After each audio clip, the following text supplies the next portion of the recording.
पूर्ण चालू हो गई। हाँ हाँ जी आप, हाँ जी ये कौन सा पढ़ना है मुझे? 27 33वीं 28 का, है 28वीं का। हाँ जी ये पढ़ नहीं, लिया आपने। गाथा अब 31, इसका, गाथा 33 चल रही थी अपनी, 31 32 33 जितमो। हाँ जी, हाँ जी, हाँ उसके बाद क्षीण मोह का, ये दो गुण 30 31 31 32 गाथा पढ़ी थी, 33 गाथा अपना इन जितेंद्री जितमोह और क्षीण मोह। प्रश्न हाँ निकाल जी, लीजिए 82 83 82 83 हाँ प्रश्न। जी, हाँ जी 83 हाँ 83 में निकाल लिया। 83 में उत्थानी का पढ़ूं। जी जी। 34वीं गाथा की जितनी लंबी उत्थानिका लिखी गई है उतनी लंबी उत्थानिका शायद ही किसी अन्य गाथा की लिखी गई होगी। यही है। हाँ बराबर। उत्थानिका का भाव, उत्थानिका का भाव इस प्रकार है। इस प्रकार यह अज्ञानी जीव अनादिकालीन मोह की संतान से निरूपित आत्मा और शरीर के एकत्व के संस्कार से अत्यंत अप्रतिबुद्ध था। तो देखो अब एक मिनट सुनिए। इस प्रकार अज्ञान जीव अनादिकालीन मोह की संतति से निरूपित, हाँ जी, अनादिकाल से मोह की संतति निरंतर चलती आ रही थी, उस संतति से जो अनादिकाल का मोह का भाव चल रहा था, संतति से निरूपित आत्मा और शरीर के एकत्व के संस्कार से, मतलब आत्मा और शरीर में एकत्व बना की जो बुद्धि थी, संस्कार था, उससे अत्यंत अप्रतिबुद्ध मन अज्ञानी हो रहा था। अब अपने आगे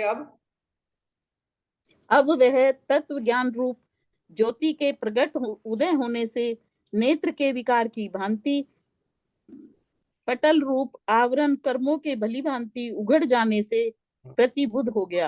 आप क्या कह रहे हैं? और अब क्या हो अब, गया? अब क्या हो गया हाँ जी, कि पहले ने, तो अप्रतिबुद्ध था, अब हाँ वो जी, जैसे नेत्रों पर से आवरण हट जाने पर पटल स्पष्ट हो जाता है और वस्तु का स्वरूप यथावत निरूपण हो जाता है, उस प्रकार अब वो प्रतिबुद्ध हो गए।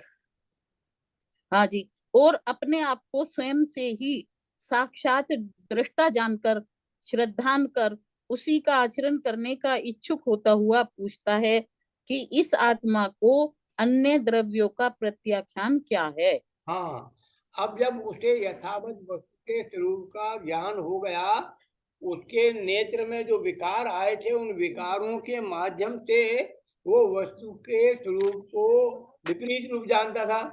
जैसे कल अपन ने बताया था, शरीर रूप जो है दो द्रव्यों का, एक तो आत्मा और दूसरे इंद्रियां, इन दोनों को मिलके शरीर का निर्माण हुआ, तो उन दोनों को एक रूप मानता था, ऐसा प्रतिबुद्ध था, दो में एकत्व की, है ना, आत्मा जी, और शरीर में एकत्व के संस्कार से अत्यंत अप्रतिबुद्ध था। अब उन मोह पटल का आवरण खत्म हो गया, नेत्र पृष्ठ के सामने से जैसे आवरण चला जाता है, ऐसे ही मोह के उदय का आवरण खत्म होने से स्वयं ही दृष्टा हो गया अपने आप को। अब क्या होगा? प्रतिबुद्ध हो गया, भली भांति उभर जाने से, माने मोह का आवरण उसके ज्ञान में से निकल जाने से, मतलब मोह का अभाव हो जाने से स्वयं ही प्रतिबुद्ध हो गया और अपने आप को स्वयं ही, मतलब अपने आप ही स्वयं ही, मतलब सहज ही उसे साक्षात दृष्टा जानकर, माने उसका यथावत ज्ञान हो जाता है। जैसे कभी कभी आप जैसे कहीं रोड पे जा रहे हैं और हाँ बाहर जी, सामने की कोई लाइट आती है आपकी आंखों पे, तो आंखों पे चकाचौंध हो जाने से आपको सब कुछ दिखना बंद हो जाता है।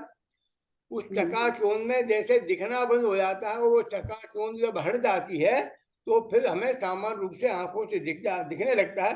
उसी प्रकार इसके इस अज्ञानी के ऊपर जो मोह की चकाचौंध थी, उस मोह की चकाचौंध का अभाव होने पर ज्ञान नेत्र सहज ही, सहज भाव से स्वयं अपने आप देखने लगते हैं, अपने आप को स्वयं से ही साक्षात दृष्टा जानकर श्रद्धान करता है, उसी प्रकार आचरण करने का इच्छुक होता है। यह पूछता, आचरण करने का इच्छुक होता हुआ यह पूछता है, इस आत्मा को अन्य द्रव्यों का प्रत्याख्यान क्या है? हाँ इसका जी, ये शब्द अन्य द्रव्यों का प्रत्याख्यान क्या है? हाँ, इस प्रश्न के अच्छा, उत्तर में आगे 34वीं नहीं, ये 33वीं गाथा। प्रश्न ही पहले मुझे समझ नहीं आ रहा।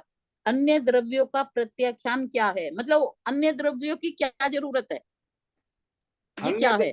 अन्य द्रव्यों का प्रत्याख्यान माने होता है त्याग। कि हमें अन्य द्रव्यों का त्याग हम कैसे करेंगे, ज्ञान में अन्य कैसे करें? द्रव्यों का त्याग कैसे होता है, इसकी बात बताना है। इस गाथा को स्पष्ट करने के लिए हमने एक चार्ट बनाया, उस चार्ट भी आपके पास पहुंचा दिया। जी, इसकी फोटो कॉपी आपके मोबाइल में आ गई है, नहीं दिखाई दे रही जी। देखें। आपके पास फोटो कॉपी पहुंची हाँ, होगी, आ गई क्या? आधी आई है, आधी। हाँ, आज ही आई है। हाँ जी, पूरी नहीं आई। अरे हम बत- देखिए कैसे आएगी पूरी ये फोटो, फोटो देखिए कौन? आप, हाँ, बोर्ड हाँ, दिख रहे हैं आपको?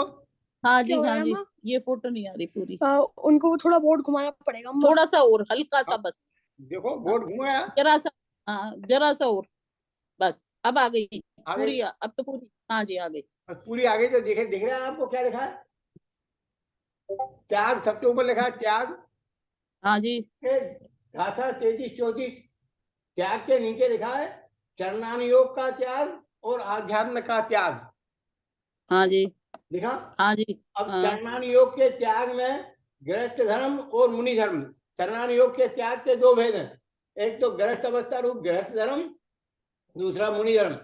गृहस्थ अवस्था में सामान्य त्याग, फिर प्रतिमा 1 से लेके 11 प्रतिमाओं तक का, ठीक है, 1 हाँ प्रतिमा जी, से 11 प्रतिमाओं तक। वो मुनि धर्म में 10 धर्म आ गया, 28 हाँ गुण जी, आ गए, मुनि धर्म का स्वरूप आ गया। ठीक, ये दो प्रकार का चरणान योग का त्याग है। और दूसरा है आध्यात्म का त्याग, जो ज्ञान प्रत्याख्यान है। यहाँ जो 33-34 गाथा है उसका ये विषय है, आध्यात्म का त्याग। ये विषय 33-34 गाथा का है। और ये गाथा का ये विषय बताने के लिए, स्पष्ट करने के लिए, चरणान योग का त्याग अलग होता है और आध्यात्म का त्याग अलग होता है। चरणान योग के त्याग में आचरण की मुख्यता होती है, और आध्यात्म के त्याग में ज्ञान में जो अज्ञान हो रहा था, अज्ञान का त्याग होना, वो अज्ञान का प्रत्याख्यान है, ज्ञान का ज्ञान होना। तो इधर वस्तुपरक भ्रांति होती है। इसमें देखो, आध्यात्म का त्याग है, आध्यात्म के त्याग में दो भेद है, ज्ञान और अज्ञान। ज्ञान माने यथार्थ ज्ञान, वस्तु का यथार्थ रूप में ज्ञान को ज्ञान कहते हैं। अज्ञान, अज्ञान के दो भेद हैं, वस्तुपरक अज्ञान और दूसरा मनोदशा अज्ञान। वस्तुपरक ज्ञान के दो भेद, वस्तुपरक अज्ञान और मनोदशाकृत अज्ञान। और फिर उसको जब ये यथार्थ ज्ञान हो जाता है तो वस्तुपरक ज्ञान और मनोदशा का ज्ञान, ये दोनों जब ज्ञान एक हो जाते हैं तो आत्मा सर्व ज्ञान का परिहार करके प्रत्याख्यान दशा को प्राप्त कर लेता है। ज्ञान प्रत्याख्यान है, ये बात 33 गाथा में बताई है।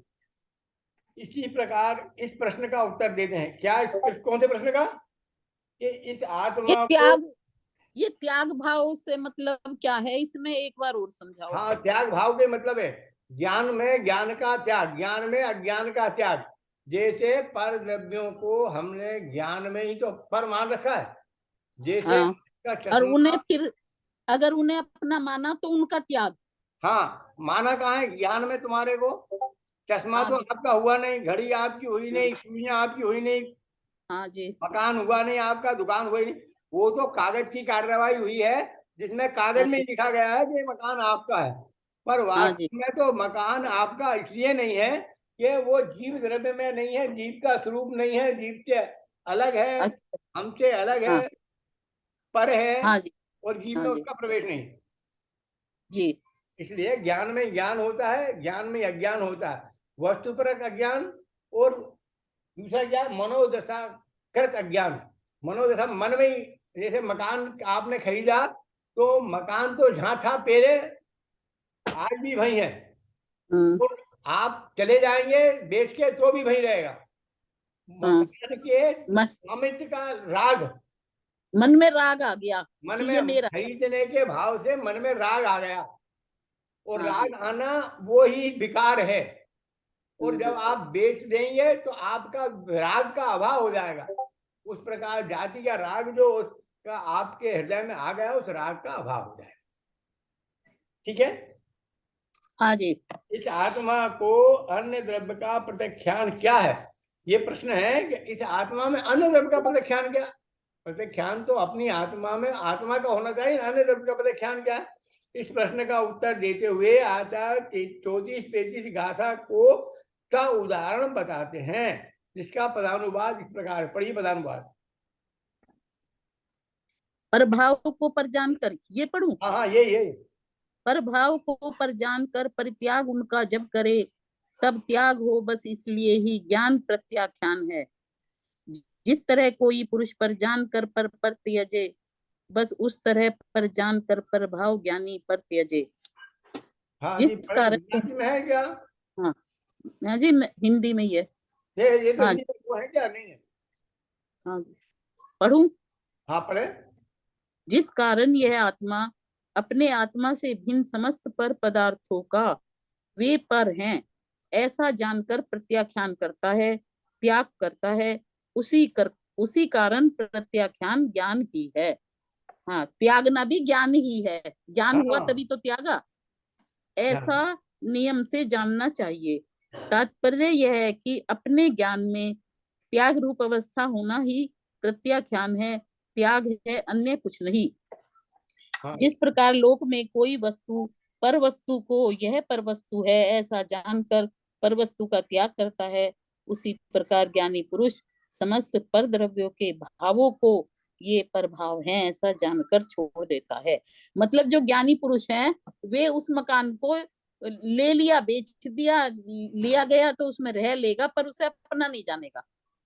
हाँ मन से उसके ये मन में राग नहीं पैदा होगा। ठीक, यही बात है। राग इनका, क्योंकि वो वास्तव में मकान मकान में है। मकान कभी आप में आया नहीं और आपने कभी मकान में प्रवेश किया नहीं। मतलब आपके स्वचतुष्टय में मकान कभी प्रवेश किया नहीं और आपने मकान के स्वचतुष्टय में कभी प्रवेश किया नहीं। मकान अपने में रहा और आप अपने में रहे। जैसे उदाहरण के लिए अपन उदाहरण लें कि हमने अपने दर्पण में अपना चेहरा देखा, अपने आप को देखा, तो दर्पण में अपने आप का चेहरा, अपना स्वरूप देखते हुए भी आपका चेहरा, आपका आंख, नाक, मुंह, आपके हाथ पैर सब आपके आपके पास ही है। दर्पण में कोई नहीं गया। और दर्पण में जो उसका आपका आकार निरूपण हुआ है वो दर्पण का ही आकार है, वो आपका आकार होते हुए भी आपका नहीं है, क्योंकि दर्पण आपसे भिन्न है, पर है, उसका आकार उसमें है, आपका आकार आप में है। दोनों में अत्यंत अभाव है। वो उद्गल द्रव्य है, आप चेतन द्रव्य हैं, तो उसका आकार आप में दिखाई देने पर भी आपका रंच मार्ग भी उसमें प्रवेश नहीं और आपका आकार आपके साथ साकार है। आपके स्वरूप से उसका रंच मात्र भी विभाव हुआ नहीं। आप अपने स्वद्रव्य, स्वक्षेत्र, स्वकाल, स्वभाव के स्वचतुष्टय में सदाकाल विराजमान है और दर्पण अपने स्वद्रव्य, स्वक्षेत्र, स्वकाल, स्वभाव में सदाकाल विराजमान है।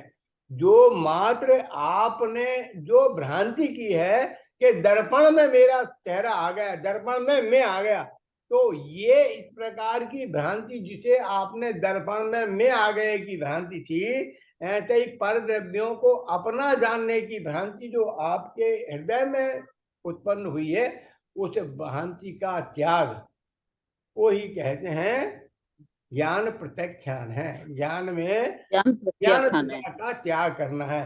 जैसे यहाँ ना वस्तु परक अज्ञान और विषय मनोदशाकृत ज्ञान, तो वस्तु तो सदा काल एक साथ अपने स्वरूप को लिए हुए, वस्तु परक अज्ञान वस्तु में नहीं होता।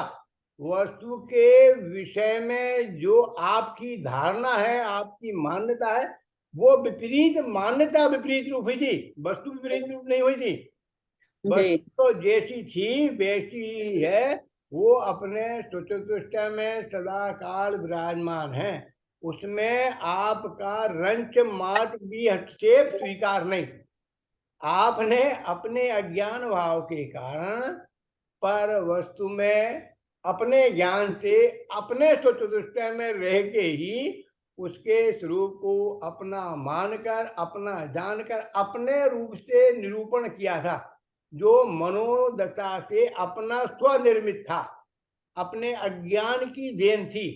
उस अज्ञान की देन को जब अपने ज्ञान के उदय होने पर हम वस्तु के स्वरूप का यथावत ज्ञान कर लेते हैं, तो हमारी मनोदशा का स्पष्ट ज्ञान हो जाने से हम उस अज्ञान भाव को त्याग कर देते हैं। इसको कहते हैं पर ज्ञान को पर जानकर उसका परित्याग करना, अन्य पर द्रव्यों का प्रत्याख्यान करना, ये कहलाता है। पढ़े, अब आप गाथा पढ़े।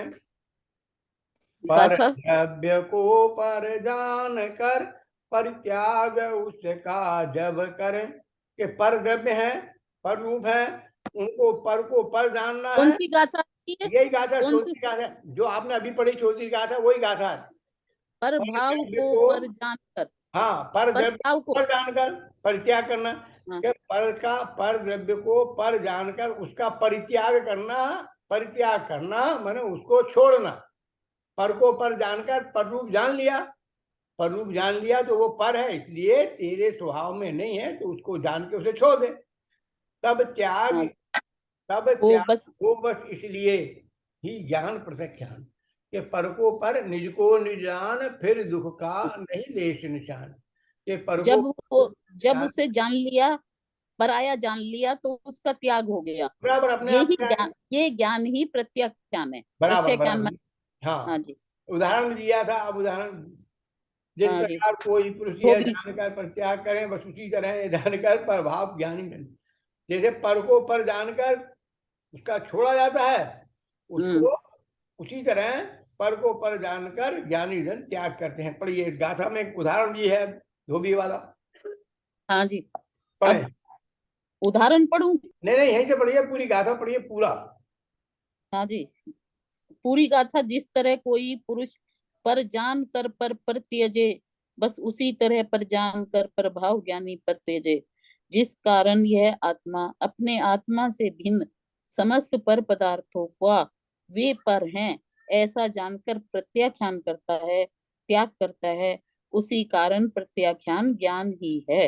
हाँ, उसी ऐसा कारण, नियम से उसी कारण। जानना देखो, चाहिए। पर को ज्ञान होने पर ज्ञान ही है, मतलब ज्ञान हुआ तो प्रत्याख्यान अपने आप हो गया, हो बराबर जाएगा। हो जाएगा, सिद्धांत हो जाएगा। हाँ, तात्पर्य यह है कि अपने ज्ञान में त्याग रूप अवस्था होना ही प्रत्याख्यान है, त्याग है, अन्य कुछ नहीं। हाँ, जिस अपने ज्ञान प्रकार में, अपने ज्ञान में, अपने ज्ञान में, अपने ज्ञान में अज्ञान हो रहा था। हाँ, अपने वस्तु ज्ञान में में ही तो कोई ज्ञान अज्ञान आया। था नहीं। वस्तु तो हाँ, जिस रूप पहले थी उस रूप आज भी है। हाँ जी, आपके मन में खोटी भावना आ गई थी कि हाँ, हमने उसे अपना मान लिया था। बस बस, अब उसका आपके ज्ञान हो गया कि ये मेरी नहीं है। जिस प्रकार लोक में कोई पुरुष पर वस्तु को यह पर वस्तु है ऐसा जानकर पर वस्तु का त्याग करता है, उसी प्रकार ज्ञानी पुरुष समस्त पर द्रव्यों के भावों को ये पर भाव हैं ऐसा जानकर छोड़ देते हैं। हाँ, पर समस्त पर द्रव्य मतलब के भाव में ही हुआ जो कुछ हुआ, भाव हाँ से ही हाँ, तो उसे अपना माना था और भाव से ही उसे निकाला। बस बस बस, बराबर। हाँ, हाँ जी। इन गाथाओं के भाव को आत्म ख्याति में इस प्रकार स्पष्ट किया गया है। यह ज्ञाता दृष्टा भगवान आत्मा अन्य द्रव्यों के स्वभाव से होने वाले अन्य समस्त पर भावों को अपने स्वभाव भाव से व्याप्त न होने के कारण पर रूप जानकर त्याग देता है। देखो अब ये क्या, यह ज्ञाता दृष्टा भगवान आत्मा, कि मेरा आत्मा कैसा है, ज्ञाता दृष्टा है। वो कहता है अन्य द्रव्यों के स्वभाव से होने वाले अन्य समस्त पदार्थों को, माने क्या हुआ, आश्रय भी बहुत, क्या अन्य पर द्रव्यों के स्वभाव से होने वाले अन्य समस्त पर भावों को, माने उनका कारण भी, उस आश्रय का कारण भी पर द्रव्य है। जैसे दर्पण में आपकी प्रपोज, माने आपका प्रतिबिंब झलका, तो जब दर्पण के सामने आप आते हैं और आपका बिंब दिखाई देता है, तो उसकी झलक प्रतिबिंब के रूप में दर्पण में पड़ती है। ऐसे ही जब आपने मकान खरीदा, तो मकान खरीदते से ही आपके अंदर ज्ञान का प्रतिबिंब पड़ा कि ये मकान मेरा हो गया। मुझे मुझे मैंने दे दिया, तो उस हाँ जी बुद्धि के कारण उसको अपनापन मान लेते हैं। जबकि मकान तो स्पर्श रस गंध वर्ण से बना हुआ है, पुद्गले का है, पूरे अंति गले अंति पुद्गला, वो पुद्गल रूप ही रहने वाला है, मेरे रूप कभी नहीं होने वाला। हाँ, उसके अभी अधिकार को मैंने अधिग्रहित कर लिया, इसी कारण से मुझे उसका अधिकर्ता कहते हैं। परंतु ये तो पराश्रित बुद्धि है, उसको पर को हाँ पर जी जानकर छोड़ना। तो अपने स्वभाव भाव से व्याप्त न होने के कारण पर रूप जानकर त्याग देता है। इसीलिए यह सिद्ध हुआ कि जो पहले जानता है वही बाद में त्याग करता है, जो अन्य पहले कोई जानता त्याग है वही बाद में त्याग करता है। मतलब पहले उसने जिस रूप हाँ जाना था, अब वो हाँ यथार्थ जी जान लेता है। पहले हाँ विपरीत रूप जाना था, अब यथार्थ हाँ रूप जान लेता है तो उसका त्याग कर देता है। हाँ, पहले गलत जानता था अब सही जानता है। बराबर बराबर, पहले गलत जानता था तो अपना मान रखा था, अब सही जानने लगा तो उसका त्याग कर दिया। इस प्रकार आत्मा में निश्चय करके प्रत्याख्यान प्रत्याख्यान के समय प्रत्याख्यान करने योग्य पर भाव की उपाधि मात्र से परवर्तमान त्याग के कर्तृत्व का नाम होने पर भी परमार्थ से देखा जाए तो पर भाव के त्याग के कर्तृत्व का नाम अपने को नहीं है, क्योंकि स्वयं तो ज्ञान स्वभाव से च्युत नहीं हुआ। हाँ, क्योंकि इसलिए में उपाधि मात्र से हाँ प्रतीक मान, उपाधि उपाधि उपाधि से इसे अपना मान लिया था, ये वास्तव में अपना नहीं हुआ था, इसकी एक और उपाधि मिल गई थी, पर भाव की और उपाधि। ज्ञान स्वभाव तो हमेशा शुद्ध ही है। और जो वो उपाधि का मतलब जो गलत वो थी मान्यता वो आ गई थी। मोह के उदय में राग द्वेष आदि विकारी भाव करके उनमें हाँ अपनापन मानना, उनमें हम्म। अपनापन मानने की जो मानता थी वो अरे उपाधि मुझे भाव था। उस अपनापन मानने की भावना का त्याग कर दिया तो ज्ञान को यथार्थ ज्ञान की प्राप्ति हो गई। हाँ जी अब परमार्थ से देखा जाए तो प्रभाव के त्याग के कर्तृत्व का नाम अपने को नहीं है, क्योंकि स्वयं तो ज्ञान स्वभाव से कभी च्युत हुआ ही नहीं है। बराबर। इसीलिए प्रत्याख्यान ज्ञान ही है। ये भी अब जो प्रत्याख्यान हुआ ये भी ज्ञान ही है, ऐसा अनुभव करना चाहिए। हाँ, वो अब इसी बात को दृष्टांत के माध्यम से स्पष्ट करते हैं। पहले उसे ज्ञान दृष्टांत में, को ये आप अपने ज्ञान में पर पदार्थों को अपना मान लिया था और उन्हें अपनापन मानकर उनमें एकत्व ममत्व करके हम अनुराग करके दुखी हो रहे थे, उनमें अपने पने की मानता थी। अब इसे यथार्थ ज्ञान हो गया कि ये तो पुद्गलमयी है, पर के साथ का संयोग है, और ये तो मोह कर्म के उदय में मेरे साथ में आने वाला वस्तु के परमन का योग है, और इस वस्तु के परमन के योग को यथा योग जानना मानना तो कोई दिक्कत नहीं, पर इसमें अपनापन मानना, अपनत्व बुद्धि स्थापित करना, पर में अपनापन मानना, अपने में पर को मिलाना, पर में अपने को मिलाना, ऐसी विपरीत भ्रांति थी, उसका अभाव हो गया तो ज्ञान प्रत्याख्यान हो गया। ज्ञान ही प्रत्याख्यान है, ज्ञान में ही निर्मलता आ गई। हाँ जी यहाँ ये यही उदाहरण है कि कोई पुरुष धोबी के घर से दूसरे का वस्त्र लाकर उसे अपना समझकर ओढ़कर सो गया। अब वो जो व्यक्ति था जिसका वो वस्त्र था वो आता है, कहता है कि ये वस्त्र तो मेरा है, उसे निशान दिखाता है कि भाई ये निशान मेरा है। तब उसे ज्ञान होता है कि हाँ वाकई ये मेरा नहीं था, मैं इसे अपना मान रहा था। तो फिर वो उसे वस्त्र की सर्व चिन्हों से भली भांति परीक्षा करके अवश्य यह वस्त्र दूसरे का ही है ऐसा जानकर ज्ञानी होता हुआ उस वस्त्र को शीघ्र ही त्याग देता है। अब क्या हुआ इसमें, सुनिए इसमें क्या कि उसने पहले उस वस्त्र को अपना मान के उसे ग्रहण कर लिया था हाँ जी भ्रम से। वो भी कहा कि भ्रम से, क्योंकि वो धोबी के यहाँ से लाया, धोबी ने सहज उठा के उन्हें दे दिया, और जो धोबी ने उठा के दिया, क्योंकि ये धोबी के पास कपड़े धुलने दे के आया था, तो जो धोबी ने जो कपड़े दिए, जो चादर दिया उसमें, वो चादर धोबी ने उसी के कपड़ों के साथ रख के दिया, उसी में लपेट के दिया, तो वो अपना समझ के अपने घर ले आया और ओढ़ के सो गया। और जब वो ओढ़ के सो जाता है और धोबी के पास उसके चादर का मालिक जब वो आता है चादर लेने, तो वो देखता है कि ये चादर भूल से मैंने चेंज कर दिया है, मैंने देना था ज्ञान स्वरूप को, दे दिया राग स्वरूप को, राम जी राजा रहा। तो जो दूसरे को दूसरे का दे दिया तो उसको ज्ञान होता है, तो वो इसके पास लेने आता है उसका वस्तु कि ये इनका नहीं, इनको गलती से आ गया है।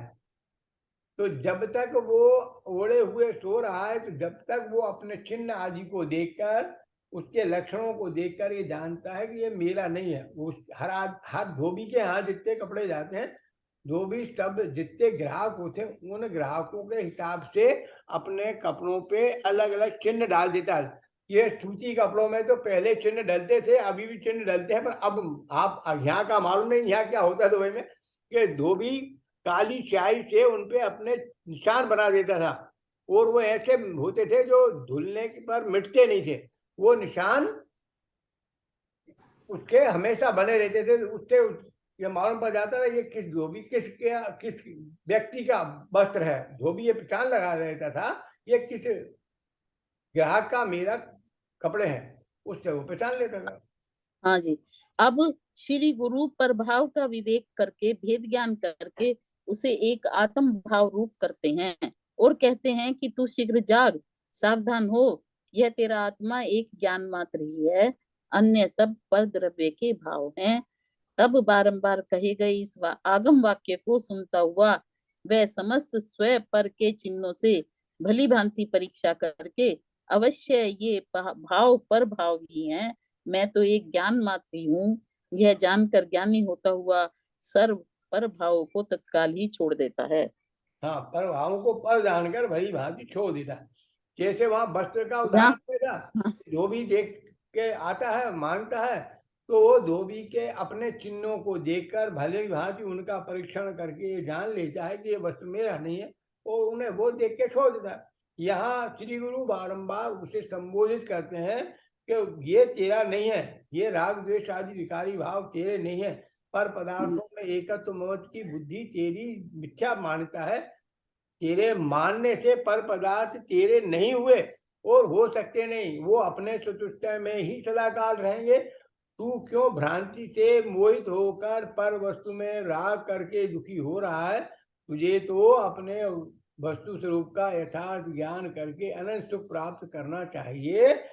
ये बार बार जब श्री गुरु समझाते हैं तो उसके ज्ञान में आ जाता है, और वो अपने आप को यथावत सम्यक ज्ञान प्राप्त करके ये वस्त्र का उदाहरण तो एक तरह से राग के लिए दिया है। हाँ, राग का दिया कि राग को छुड़ाने के लिए दिया है, कि राग से ही तो मैंने उसे अपना माना, और वास्तव में तो वस्त्र भी मेरा ही नहीं है, राग वो भी राग से, वो जब राग ज्ञान हो गया और ज्यादा ज्ञान हो गया तो वो वस्त्र वो वाला भी छूट गया। बराबर बात यही है, राग छुड़ाने का ही कथन है, क्योंकि राग में ही तो पर को हमने ग्रहण करा है अपना। वास्तव में तो पर वस्तु का ग्रहण, ये शरीर का ही ग्रहण जब आपकी आत्मा ने नहीं किया तो अन्य आपके संयोग का ग्रहण करने का तो प्रश्न ही उठता। हमने प्रश्न ही नहीं तो उठता। हर पदार्थों को अपनी मान्यता में अपने राग के वशीभूत होकर ही ग्रहण किया है, और अपनी मान्यता से उनका अभाव करना है। तब बारंबार कहे गए इस आगम वाक्य को सुनता हुआ वह समस्त स्व पर के चिन्हों से भली भांति परीक्षा करके अवश्य ये भाव पर भाव ही हैं, मैं तो एक ज्ञान मात्र ही हूँ, यह जानकर ज्ञानी होता हुआ सर्व पर भावों को तत्काल ही छोड़ देता है।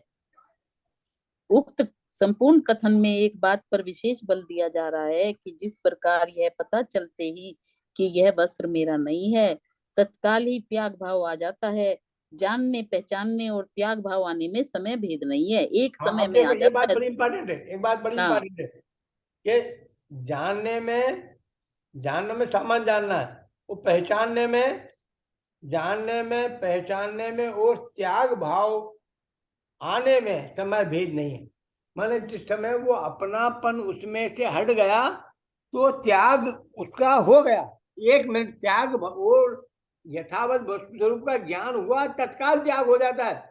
अब वस्त्र के आदि के त्याग करने में समय लगे वो अलग बात है, हाँ, तत्काल त्याग हो गया, इनमें समय भेद नहीं है, तीनों एक बराबर। मन से हो गया, मन से तो एकदम त्याग हो गया। बस मन से ही तो गलत निर्णय किया था, मन से उसका यथावत निर्णय हो गया, यही बात।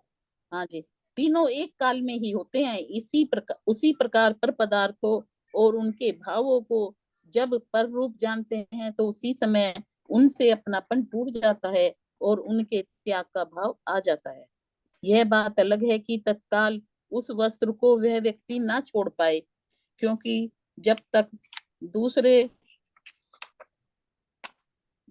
वस्त्र की व्यवस्था ना हो तब तक लाज की सुरक्षा के लिए कदाचित उसे ओढ़े रहना पड़े तो भी उसमें से अपनापन तो टूट जाता है, त्याग भाव आ जाता है। बस उसी का तो उसी नाम है प्रकार वस्त्र से अपनापन टूट जाना, अपनापन टूट जाना कि कदाचित ओढ़े रहना है पड़े, ओढ़ा रहना पड़े तो ओढ़ता है। पर उससे राग तो हट गया। हाँ, बस हाँ, उसका राग जो तो स्वामित्व बना था, एकत्व वो हट बना गया। था, राग बना था, उसमें अपनापन मानने का था, वो भाव हट गया। हाँ, जो उस मकान को अपना मान रहे थे, अगर ज्ञान हो गया तो ये हट गया कि कोई मकान किसी का नहीं है। हाँ, बराबर, ठीक। उसी प्रकार रागादि भावों को पर जान लेने पर भी कुछ काल तक रागादि भावों का संयोग देखा जाता है। हाँ, देखिए, अब देखा देखिए इसके जाता बाद इसी प्रकार हाँ, रागादि भावों को पर मतलब जान रहना तो लेने पर भी, माने हाँ रागादि भाव तेरी सत्ता में है, हाँ उनसे तेरा एक क्षेत्रावगात संबंध होते हुए भी वो हाँ जी, अलग है, अपनापन अज्ञानमय है, दुख रूप है, संसार बंध के कारण है।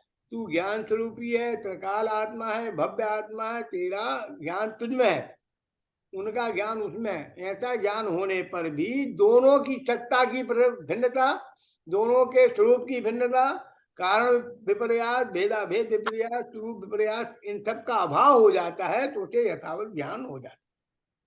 हाँ जी, मान लिया मकान का हमें ज्ञान तो हो गया कि ये मेरा नहीं है, पर उसमें रहना तो पड़ सकता है। कोई दिक्कत नहीं, ठीक। हाँ जी, जब अपनापन छूट गया तो एक दिन वे भी अवश्य छूट जाएंगे। हाँ, एक बात यह भी तो है कि उनसे अपनापन टूटते ही अनंत अनुबंधी संबंधी राग भी नियम से छूट जाता है। हमने तो अनंत अनुबंधी राग को अपना कर रखा है, जानते पूछते भी। हमें अपने ज्ञान में ये रखना चाहिए कि कुछ नहीं है मेरा। यदि कुछ नहीं है मेरा, ये ज्ञान में आ जाए तो आपका अनंतानुबंधी संबंधी राग छूट जाएगा और मिथ्यात्व का अभाव हो जाएगा। हाँ जी अनंतानुबंधी और मिथ्यात्व एक साथ है।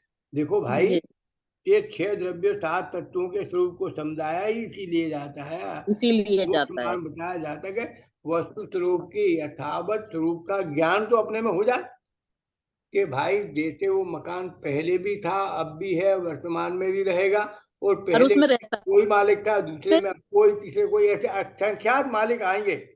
ये हाँ जी, ये और हाँ द्रव्यों को, इनको जो विश्व कहते हैं, विश्व में अनंत द्रव्यों ने जन्म लिया, अनंत जीव लोग जन्मे, मरे, और उन्होंने अनंत अनंत पर्याय निरंतर बदलते गए, बदलते गए, बदलते गए। उनकी बदलती हुई पर्यायों में अनेक जीवों ने बाहर की विभूतियों को अपना माना। जैसे चक्रवर्ती भी हुए ना, 12 जी, चक्रवर्ती होते हैं, तो सब चक्रवर्ती जाके बृहस्पतिचल पर्वत पे रत्नगंडिका से उस, अपना नाम लिखते हैं। हाँ, लिखते हैं। दूसरों का मिटाना पड़ता है क्योंकि उसमें जगह ही नहीं है। हाँ, हाँ। जी, और तांत्रिक उन तारानाथ के साथ ऐसा नहीं हुआ, उनके विशेष अतिशय से वो जगह खाली हो गई, उन्होंने अपना नाम लिख दिया, वो एक अच्छा अलग जी, चीज। शांतिनाथ भगवान के। शांतिनाथ, शांतिनाथ, कुंथनाथ, अच्छा जी, शांतिनाथ, कुंथनाथ, अरहनाथ इनके समय में नहीं हुआ, वो अलग से विशेष उपलब्धि हुई थी। वो भी इस कारण कि ये हुंडा तर्पे काल के काल दोषा के प्रभाव से, और उनके पास 3 पदवियां थी, हाँ जी, हाँ, तीन तीन थी। चक्रवर्ती भी थे, कामदेव भी थे और तीशंकर भी थे, इसलिए उनके साथ ऐसी विशेष व्यवस्था हुई। शांतिनाथ, कुंथनाथ और अरेनाथ। हाँ, अच्छा जी, चलिए पढ़िए। क्योंकि मिथ्यात्व के साथ, एक बार और पढ़ूं, अनंतानुबंधी संबंधी राग भी नियम से छूट जाता है, क्योंकि मिथ्यात्व के साथ अनंतानुबंधी कसाई भी जाती है। अतः यह सुनिश्चित ही है कि श्रद्धा, ज्ञान और चारित्र की शुद्धि एक साथ ही आरंभ होती है। इनकी मतलब, पूर्णता में काल भेद हो सकता है, पर आरंभ में, उत्पत्ति में काल भेद नहीं होता। हाँ, मतलब ज्ञान होने में काल भेद नहीं है, छोड़ने में काल भेद हो सकता है। बराबर, उनकी पूर्णता में, माने वस्तु स्वरूप पूर्णता के में, यथावत ज्ञान होने में काल भेद नहीं, एक समय में। कि जैसे हाँ जी, अंधकार और प्रकाश एक साथ होता है। जैसे हाँ हम जी, कमरे में आए, लाइट जलाई तो हम्म, उसी समय प्रकाश होगा। अब ये कि अंदर के जो सोए हुए लोग थे, कदाचित वो अब उठने में उनके समय लगे, बिस्तर छोड़ने में हाँ, समय लगे, उसके बैठने में समय लगे, व्यवस्थित होने में समय लगे, वो हो सकता है। हम्म, जैसे कोई आपके अंदर, आप घर में है, वो आपकी बहू आपके कमरे में, उसके कमरे में सो रही है, आपने उसके कमरे की लाइट जलाई, तो आपकी बहू को उठने में बैठने में समय लग जाए, या बच्चे अव्यवस्थित हो जाए, पिताजी आए घर में और उनकी आवाज बाहर से सुनाई पड़ी है, गाड़ी की आवाज सुनाई पड़ी, वो बच्चे फटाफट अपनी अपनी जगह बैठ जाते हैं। खेलने वाले बच्चे भी पढ़ने बैठ जाते हैं, मस्ती कर रहे हो, उधम करते हो, तो भी वो अच्छे ढंग से रह के बाबूजी मैं तो काम कर रहा था, वो सब काम करते हुए दिखाई देते हैं या व्यवस्थित होते हुए दिखाई देते हैं। तो उसमें समय लग सकता है, पर ज्ञान में वो आवाज, गाड़ी की आवाज मात्र एक समय लेते कि पापा जी यहाँ है, बाबू जी यहाँ है हमारे घर में, तो उस हाँ जी, बाहर के कारण से कार्य की व्यवस्था समझ लेते हैं कि वो गाड़ी की आवाज सुन के उनके आने का आभास हो जाता है और उस हिसाब से व्यवस्था बनती है। ऐसे ज्ञान में वस्तु के स्वरूप का पहले यथार्थ ज्ञान होने से पर पदार्थों को अपना मानने का भ्रम हो रहा था। अब जब उसे वस्तु के स्वरूप का यथार्थ ये सुन ज्ञान ले, हो जाता है, तो पर को पर और निज को निज जान लेता है, सही ज्ञान हो जाता है। आत्मा को जानना ज्ञान है और आत्मा को ही लगातार जानते रहना प्रत्याख्यान है। हाँ, आत्मा त्याग, को जानना त्याग, ज्ञान और उसे लगातार उसी में, मैंने ज्ञान को ज्ञान रूप जानते रहना प्रतीक्षान है। त्याग है, ध्यान है। प्रत्याख्यान, त्याग और ध्यान ये सभी चारित्र गुण के ही निर्मल परिणमन हैं, जो ज्ञान की स्थिरता रूप ही हैं। अतः यह ठीक ही कहा है कि स्थिर हुआ ज्ञान ही प्रत्याख्यान है। हाँ, स्थिर अब हुआ ज्ञान। आचार्य, हाँ जी, अब ये प्रत्याख्यान है, मतलब एक तरह से ज्ञान प्रत्याख्यान है, हाँ, ज्ञान मतलब को, ज्ञान हुआ और सब कुछ त्याग हुआ। हाँ, जो निर्मल ज्ञान, जो पहले भी, पहले जो भी, देखो, हाँ, पहले इधर बोर्ड पे देखे, वस्तु के विषय का अज्ञान था। अब वस्तु के विषय का यथार्थ ज्ञान हो गया, वस्तु परक हाँ ज्ञान, जी, वस्तु परक ज्ञान हुआ, तो मनोदशा का ज्ञान भी वस्तु परक हो गया, और दोनों हाँ जी, वस्तु परक हो गए, तो वो ज्ञान भी सम्यक हो गया और उसका आचरण भी सम्यक हो गया, उसका दर्शन ज्ञान चाहे सब कुछ सम्यक हो जाता है। वस्तु परक ज्ञान और अपने मनोदशा का ज्ञान दोनों जब एक मिल जाते हैं, अपना ज्ञान उस वस्तु पर ज्ञान को यथा योग्य तत्स्वरूप में स्वीकार कर लेता है, तो दोनों ज्ञान एक हो जाते हैं और दोनों के ज्ञान एक होना ही मात्र सम्यक दर्शन की प्राप्ति का उपाय है।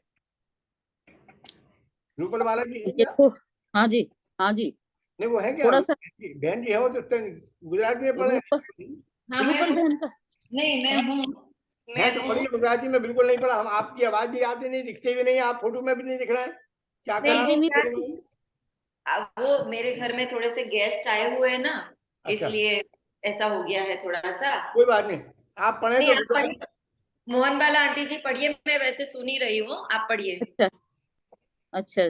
अब आचार्य अमृतचंद्र कलश काव्य के रूप में कहते हैं कि दृष्टांत द्वारा जो यह बात समझाई गई है, उसका प्रभाव क्षीण होने के पहले ही आत्मानुभव प्रकट हो जाता है, अब ये हो कह रहे हैं, जाना उसका चाहिए। प्रभाव क्षीण होने के पहले ही, माना हाँ जी, जैसे हाँ हमें जी, हाँ, श्री गुरुदेव द्वारा उपदेश हो और हमें वस्तु स्वरूप का यथावत निर्णय करने का काल आ जाए, जैसे रात कोई जंगल में अंधकार में हम भटक गए हों, रास्ता भटक गए हों और बिजली चमके, और बिजली की चमक की दशा में ही हमें लाइट से उसकी चकाचौंध में हमें मार्ग दिख जाए, कि इन कंकड़ पत्थरों के बीच में भी या जंगलों के पेड़ पौधों के बीच में भी इधर से रास्ता सीधा गया, वो हमें दिखे कि रास्ता वहां से, तो भले ही उस रास्ते पे पहुंचने में हमें काल लगे, तो हम उस रास्ते पे पहुंचकर अपने गंतव्य को प्राप्त कर लेते हैं। बस उसी प्रकार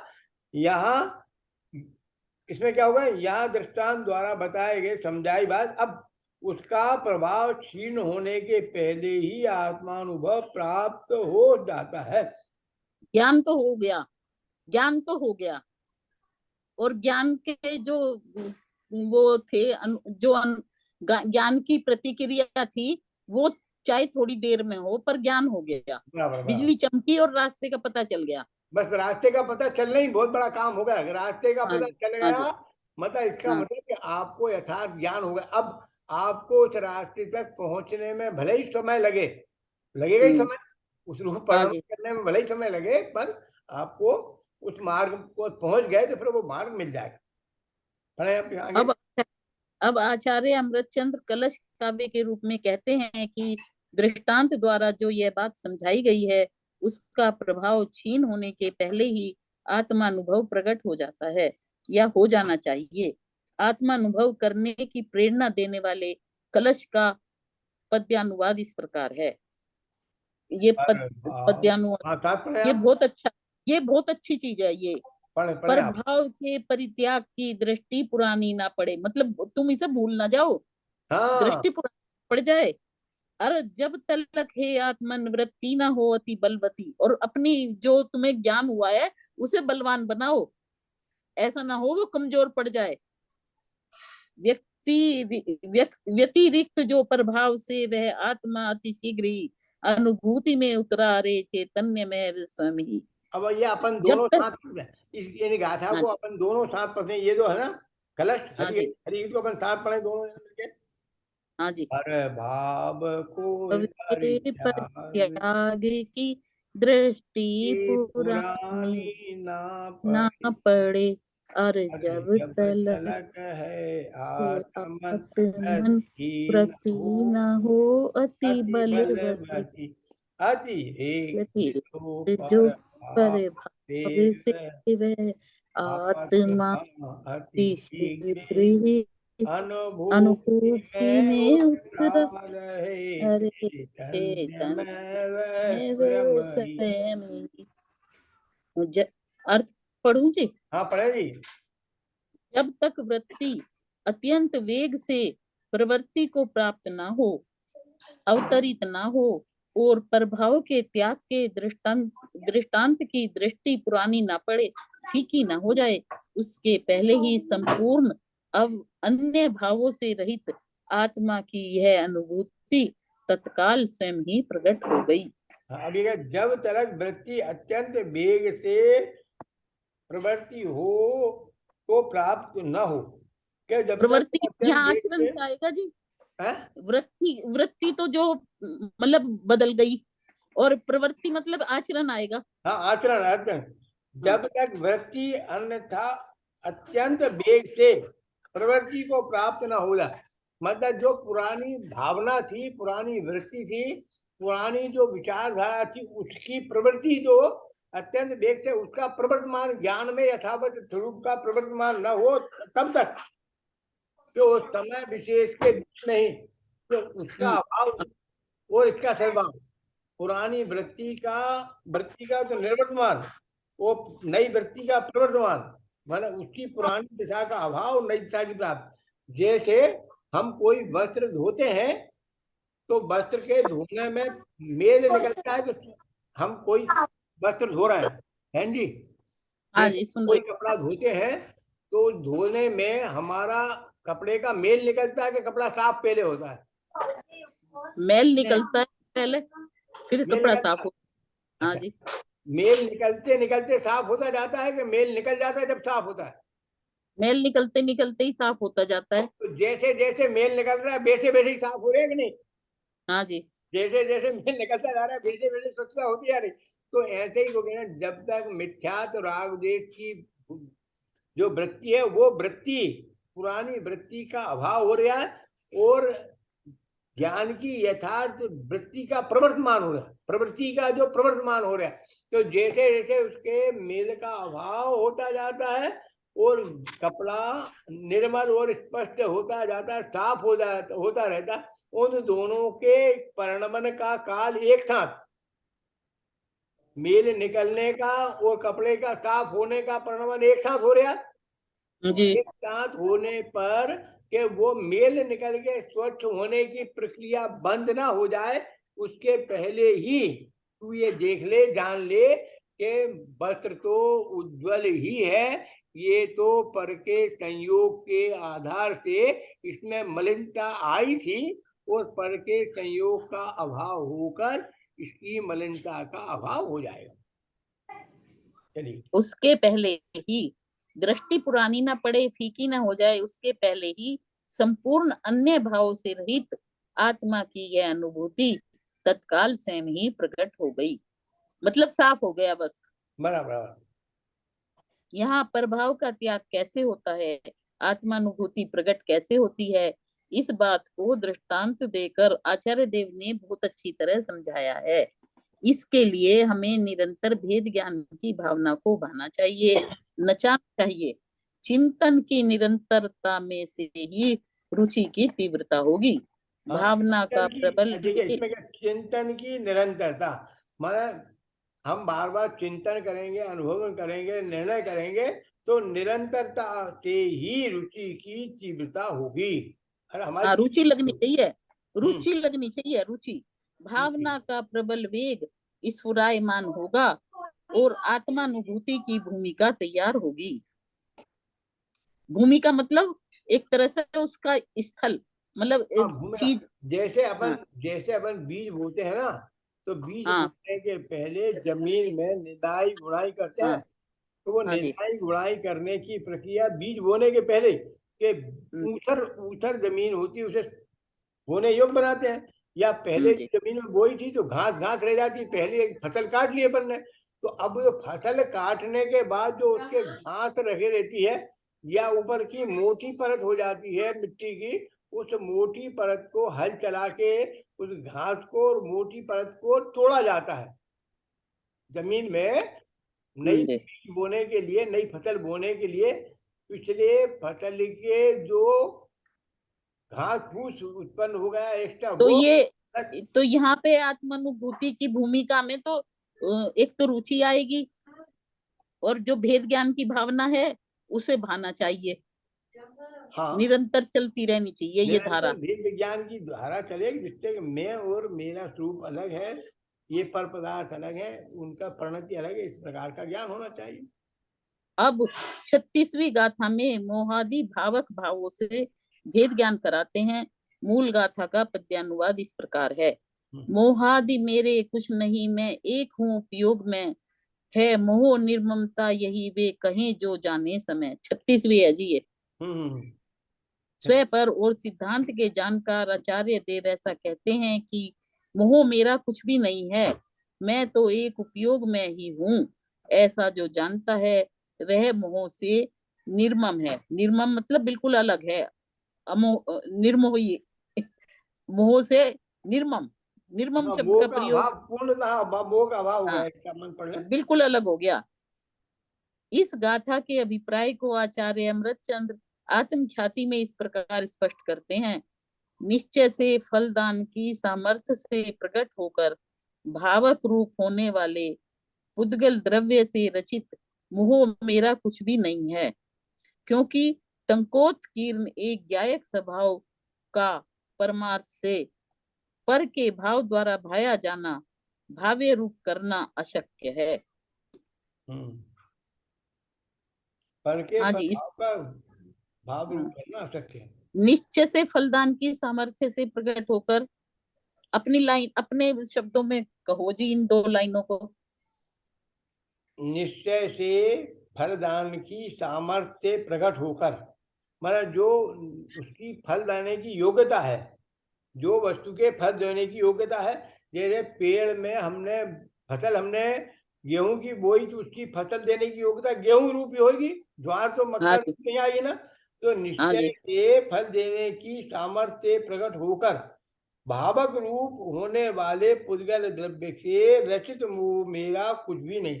तो यहाँ कह रहा है कि हाँ, बेटा, अगर तुम मैं जो समझी कि अगर मोह को तुम अपना मान रहे हो तो वो मोह मेरा कुछ भी नहीं है। हाँ, मोह मेरा कुछ होने वाला नहीं, क्योंकि तुम्हारी हाँ मान्यता की विपरीत भावना से पर में परिणति में आप उस रूप परिणमन नहीं कर पाओगे। ये बात बताना, सामान्य पढ़ लें इसको, कल पढ़ेंगे अपन इस गाथा को, तो अभी तो सामान्य पढ़ लें वैसे से, बाकी कल नहीं हाँ, है। बस ये लाइन रह गई जी, इसे और पढ़ लो। क्योंकि पढ़ लो। टंकोत्कीर्ण एक गायक स्वभाव का परमार्थ से पर के भाव द्वारा भाया जाना, भाव्य रूप करना अशक्य है। बराबर। अच्छा जी। दे देंगे। जय जिनेन्द्र। हाँ, निज निधि निज में में बताई बताई ये है पर अनंत उपकार है उसके उसके लिए लिए जिन वाणी माँ वाणी माँ को वंदना सतवार है, चतवार है। वंदना वंदना सतवार है, वंदना सतवार है। नमो जवन नमो रंगम नमो ध्यान नमो आयरियाणम नमो वज्ञानम नमो लोहि सप्तावनम नमो रंगानम सिद्धानम नमो आयरियाणम नमो वज्ञानम नमो लोहि सप्तावनम नमो रंगानम। ज्या वाणी के ज्ञान से सूझे लोकालोक, सो वाणी